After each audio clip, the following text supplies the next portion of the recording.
Hello, good morning বন্ধুরা। সবাই কেমন আছো? Happy Sunday. তা সকালে কি সবাই খবর শুনতে পাচ্ছ? আপডেট, নতুন আপডেট। কাল কলকাতায় মেসিকে নিয়ে যেটা হয়েছে সত্যি খুবই ন্যাক্কারজনক ঘটনা।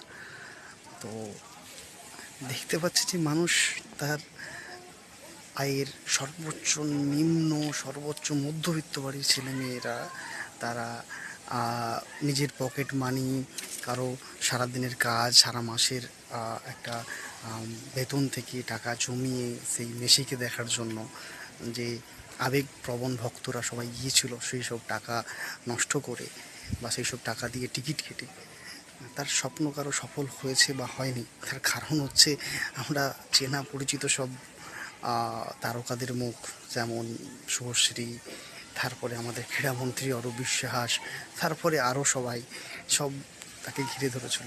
তো ভালো, আমরা দেখেছি যেটা সেটা মেসির সঙ্গে টলিউড অভিনেত্রী শুভশ্রীকে, সেটাই কাম্য, তাই না?